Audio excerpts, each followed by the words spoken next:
언약이라는 제목으로 하나님 말씀을 생각해 보겠습니다. 창세기 14장에서 소돔으로 땅을 차지해서 갔던 롯이 동방 연합군에 의해서 이제 포로되어 잡혀가고, 전쟁이 일어나서 포로되어 잡혀가고 재물도 다 빼앗기고, 그런 소식을 듣고 아브라함이 이제 롯을 구출해냈습니다. 구출해내는 과정에서 전쟁에서 승리했기 때문에 모든 전리품은 아브라함의 것입니다. 그러나 아브라함은 그걸 차지하지 않고 소돔 왕에게 다 돌려줬습니다. 가까스로 구한 롯도 사실은 자식은 없지만 친척이니까 상속자가 될 수도 있습니다. 그러나 롯은 두말도 않고 떠나가 버립니다.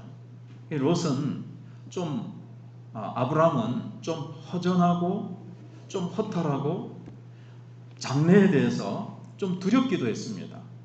그래서 15장 1절에 하나님께서 아브라함에게 환상 중에 나타나셔서 아브라함아, 두려워하지 말라. 너의 미래에 대해서 두려워하지 말라라.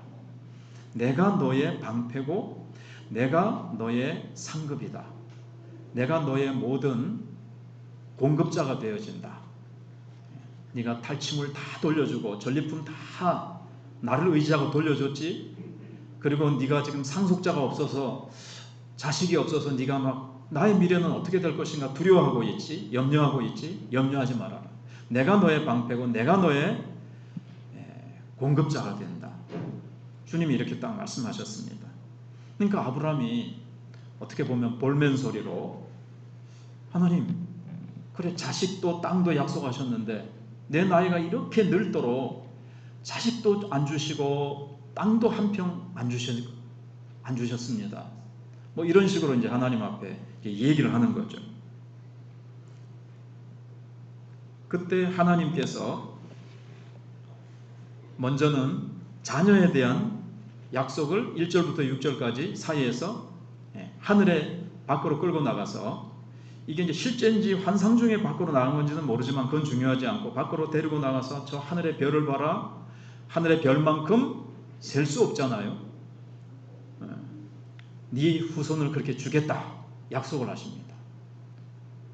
하나님은 사실 말씀만 하셨대요. 근데 밖에 나가서 눈으로 직접 보게 하십니다.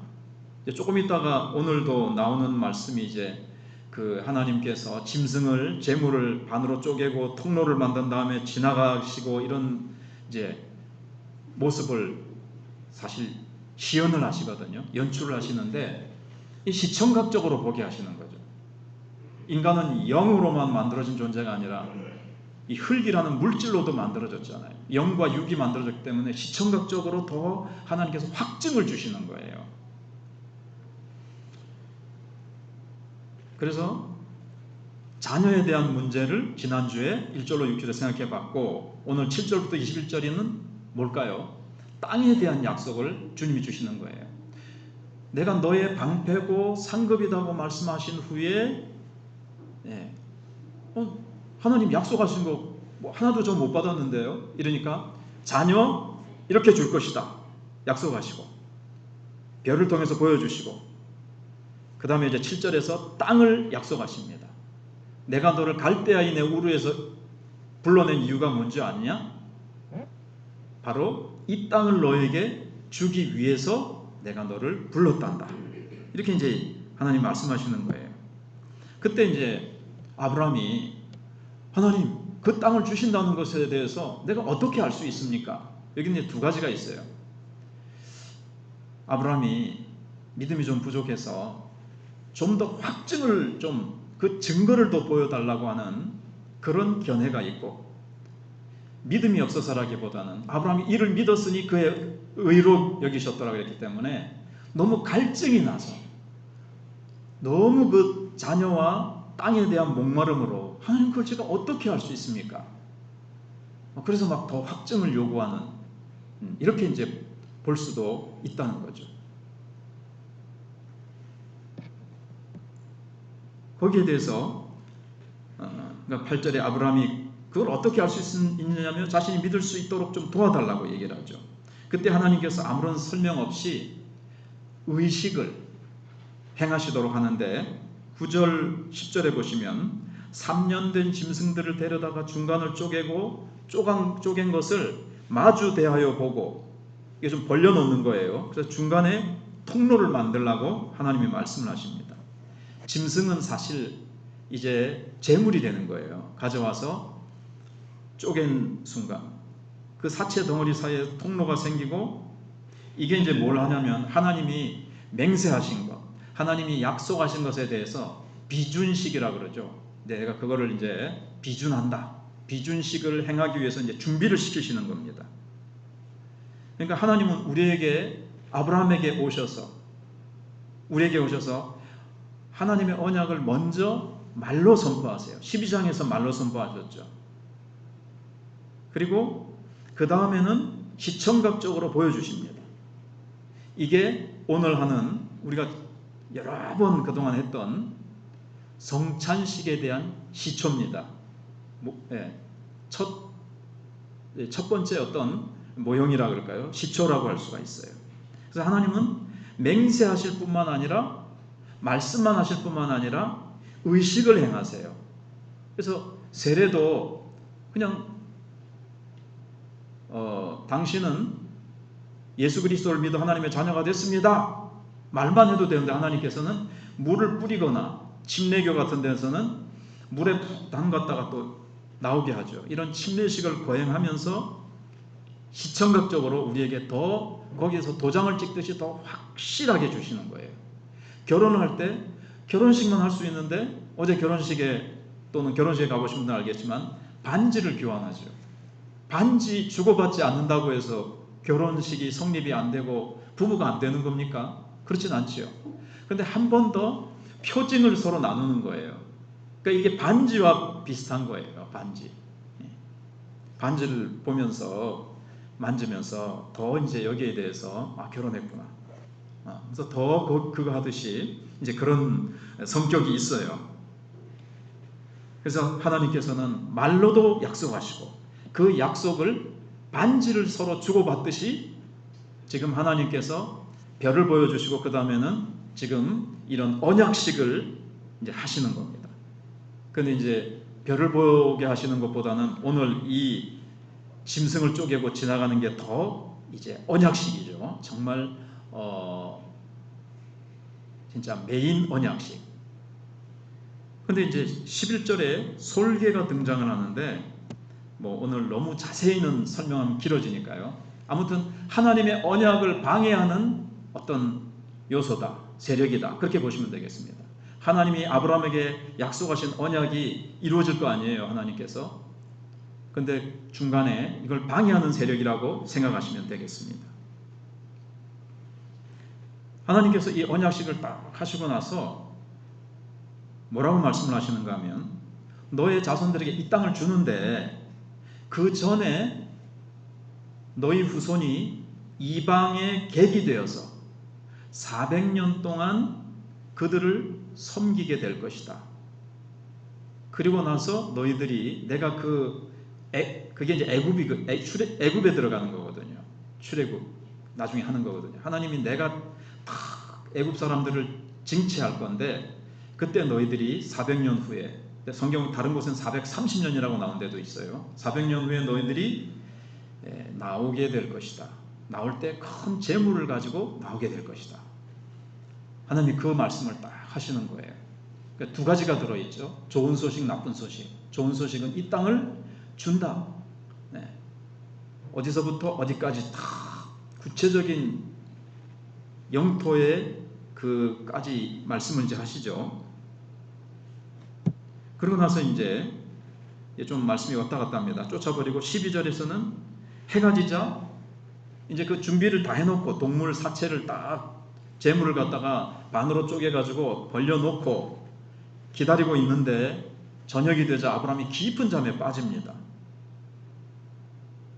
전에 아담이 깊은 잠에 빠졌다가 눈을 떠보니까 하와가 딱 하나님이 이렇게 데려오셨죠. 하와가 딱 있는 거예요. 그것처럼 깊은 잠을 자고 나서 어떤 일이 일어날지 모릅니다. 이제 곧 펼쳐질 의식은 뭔가 깊은 잠에 빠졌고 아브라함에게 어때요? 아주 흑암이 임하고 여기 12절에 아브라함에게 깊은 잠이 임하고 큰 흑암과 두려움이 그에게 임하였더니 뭔가 하나님이 딱 찾아오시는데 아브라함에게 뭔가 지금 언약식을 하려고 하시는데 막 즐겁고 반갑고 막 환하고 화려하고 이런 게 아니라 뭔가 좀 무시무시하고 좀 두렵죠. 네, 그런 식으로 하나님이 임하십니다. 오늘 하나하나는 설명 안 하고 이제 더 중요한 핵심을 이제 좀 이따 말씀드릴 거예요. 그래서 8절에 사실 아브라함이 내가 그 땅에 들어갈지 어떻게 알 수 있습니까에 대한 대답이 사실 13절이거든요. 그게 조금 전에 말씀드린 아브라함이 있어요. 너는 반드시 알라. 내 자손이 이방에서 객이 되어 그들을 섬기고 그들은 400년 동안 내 자손을 괴롭히리니 그들이 섬기는 나라를 내가 징벌할지며 그 후에 내 자손이 큰 재물을 가지고 나오리라. 이게 이제 하나님께서 내가 이 땅을 하나님 주실 걸 어떻게 알겠습니까에 대한 대답이 13절 14절이에요. 그리고 나서 이 땅을 이제 15절에 너는 장수하다가 평안히 조상에게로 돌아가 장사될 것이요 내 자손은 4대 만에 이 땅으로 돌아오리니 이 땅을 언제 주신다는 겁니까? 아브라함 생전에는 못 받아요. 네. 그 막벨라 굴 사라 장례 지내는 그 굴을 얻거든요. 장례를 지내기 위해서 자기 아내 사례 그만큼만 얻습니다. 사라 생전에는 이 땅 전체를 하나님께서 18절에 이 땅을 애국강에서부터 그 큰 강 유브라데까지라고 이제 이 가나안 땅 전체는 네 후손에게 준다. 근데 그 후손이 그 땅을 얻기 전까지 시간이 얼마 걸린다? 400년이 걸린다는 거예요. 400년 후에 주어진다는 거예요. 그것도 400년 동안 그냥 평안하게 행복하게 형통하게 400년을 보낸 후에 이 땅을 받게 되는 것이 아니라 400년 동안 이방 땅에 객이 된다 그러지만 처음에는 객이었지만 나중에 노예 생활을 하게 되죠. 아주 고난을 겪은 다음에 받게 될 것이라고 하나님이 이제 약속을 하셨습니다. 예. 그 내용이 오늘 있으니까 생각을 해봤고요. 그 다음에 중요한 것이 그러면서 이제 16절에 내 자손은 4대 만에 이 땅에 돌아오게 되는데 왜 4대 만에 돌아와요? 16절을 잘 보세요. 주보에 아모리 족속의 죄악이 아직 가득 차지 아니함이니라. 아모리 족속은 가나안 족속의 대표고 가나안 족속의 죄가 아직 가득 차지 않았다는 거예요. 이게 무슨 말씀인가 하면 하나님께서는 언약을 맺은 이스라엘 백성들하고만 관계를 맺으시는 것이 아니고 다스리시는 것이 아니라 언약을 맺지 않은 이 세상 모든 나라 모든 다른 나라들도 열방을 하나님이 다스리시고 심판하십니다. 그래서 가나안 족속들의 죄가 근데 하나님이 심판하실 때는 어떤 죄가 차올라서 어떤 선을 넘으면 알람이 울리는 거죠. 어느 정도까지 온도가 죄의 온도가 올라가고 거기까지는 하나님이 참으시다가 하나님도 참으실 수 없고 심판하실 수밖에 없는 죄의 온도가 있는 거죠. 그 온도에 딱 다다랐을 때는 알람이 울리는 거예요. 이제 하나님께서 그때가 얼마 걸릴 거라는 거예요. 400년 후면 그들이 심판받을 수밖에 없는 죄가 목구멍까지 차면 하나님이 가나안 땅에 있던 아모리 족속과 겐 족속과 브리스 족속과 이게 쭉 나중에 열 족속이 20절 21절에 나오잖아요. 심판하겠다는 거예요. 다 이 땅에서 몰아내겠다. 누구를 통해서요? 너희들을 통해서 아브라함 너의 후손을 통해서 심판하겠다고 말씀하세요. 하나님은요 심판하신 하나님이십니다. 다 보고 계시다가 죄가 너무 가득 찼을 때 회개하지 않고 하나님께 돌아오지 않고 가득 찼을 때 기다리시다 하나님이 심판하십니다. 터키도 그런 면이 있습니다. 제가 장로님들에게는 잠깐 말씀드렸지만 자 그래서 하나님께서는 이 땅을 주시되 아브라함은 당장 주셨으면 좋겠죠.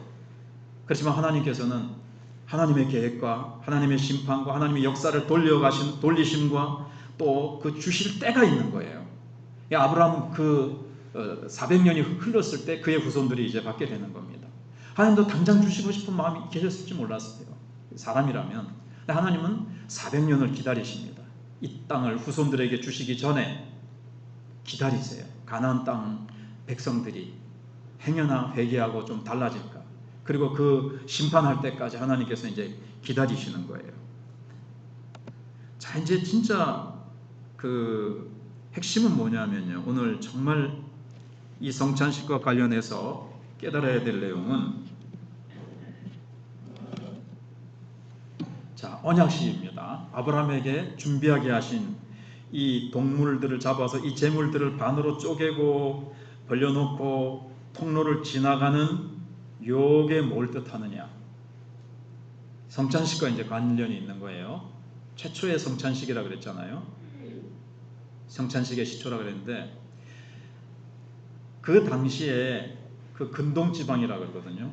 이스라엘을 중심으로 그 주변 나라들은 이렇게 언약식을 해요. 언약식을 할 때는 짐승을 잡아다가 반으로 탁 쪼개놓고 벌려놓고 통로를 지나갑니다. 근데 다른 점은 오늘 하나님이 하게 하신 것과 다른 점은 서로 언약을 맺는 쌍방이 양쪽이 다 지나갑니다. 손을 붙잡고 지나가는 거예요.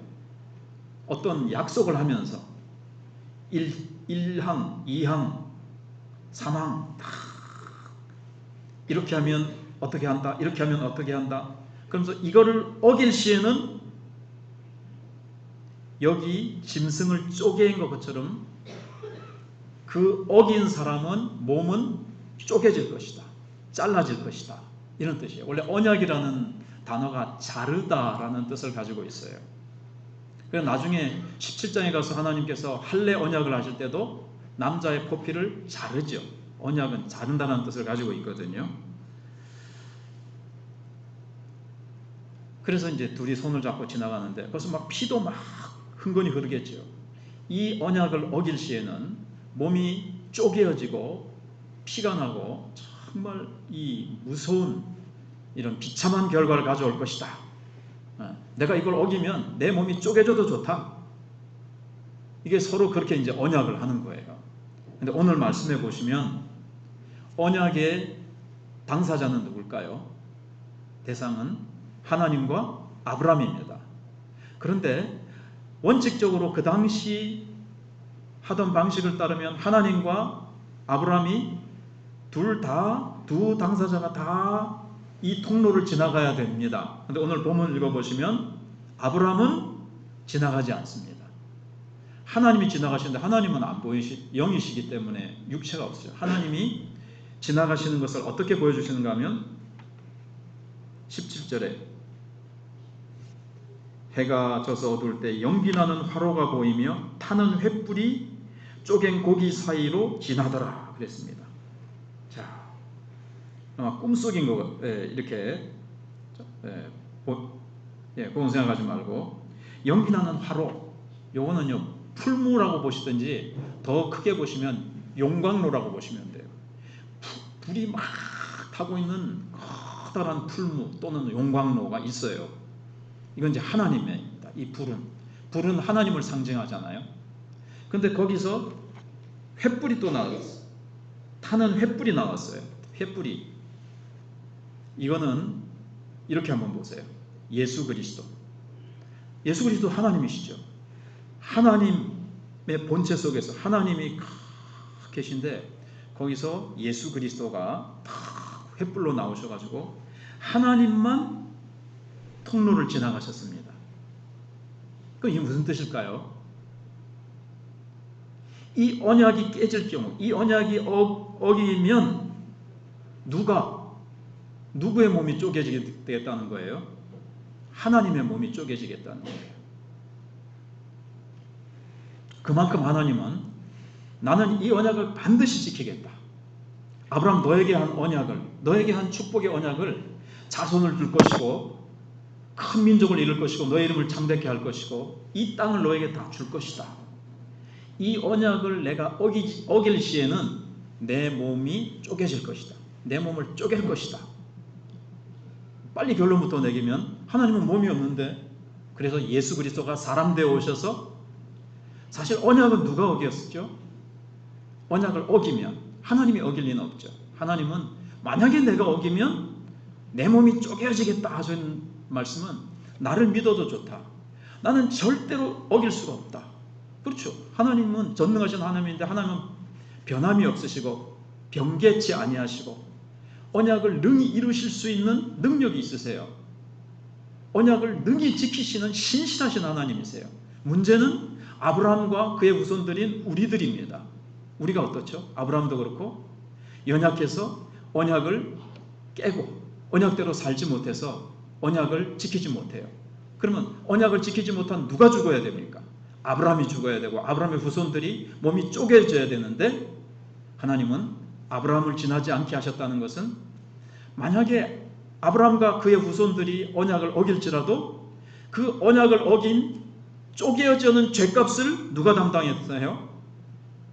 하나님이 담당하시겠다는 거예요. 그래서 예수님께서 이 땅에 오셔서 십자가에 달리시고 창에 찔리시고 그 살이 다 채찍에 맞으시고 못에 찔리셔서 몸이 이렇게 쪼개어지듯이 사실 그렇게 되는 거예요. 놀라운 얘기죠. 하나님은 그러실 필요가 없으시죠. 뭐하러 언약을 주세요? 언약을 주시면 언약을 하나님이 이루셔야 돼요. 인간적으로 얘기하면 좀 귀찮은 거죠. 뭐 하나님은 귀찮으실 것도 없고 피곤치도 아니하시고 그렇지만 사랑이시니까 아브라함을 택하시고 사랑하셔서 택하시고, 왜 사랑하셨느냐? 모르죠. 하나님께 가서 이제 물어봐야 돼요.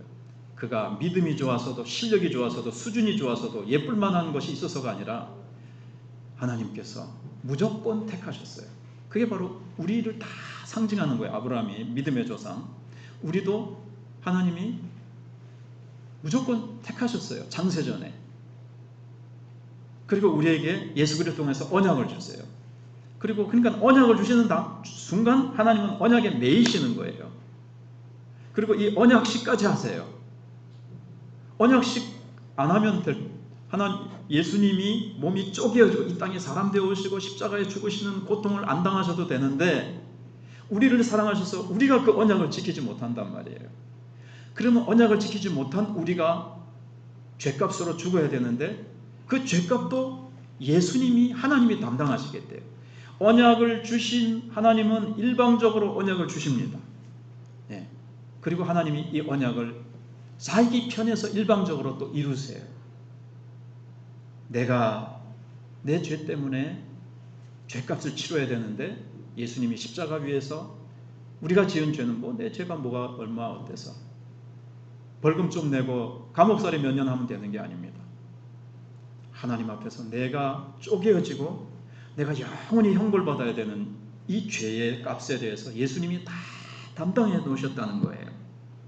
예, 그것이 바로 하나님의 말씀입니다.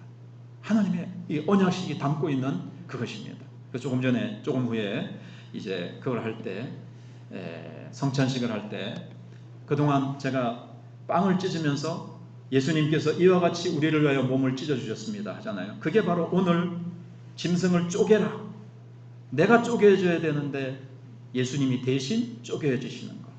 내가 피를 흘려야 되는데 사체를 쪼갤 때, 짐승을 쪼갤 때 내가 피가 흥건히 나와야 되는데 예수님이 내 대신 피를 흥건히, 내가 흘려야 될 피를 대신 흘려주신 것이 이 잔의 의미입니다.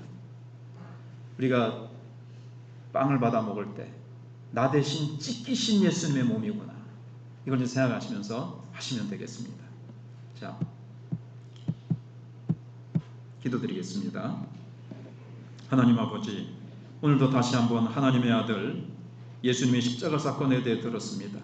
그러실 필요가 없는 하나님께서 친히 자신을 걸고 하신 맹세와 흠없는 예수님이 우리를 위해 죗값을 치르신 사건을 떠올립니다. 우리 역시 주님의 피와 희생이 필요한 죄인입니다. 믿음으로 주님 우리에게 필요한 것을 주시고 죄인인 우리를 의롭게 여겨주시니 감사합니다. 예수님의 이름으로 기도하옵나이다.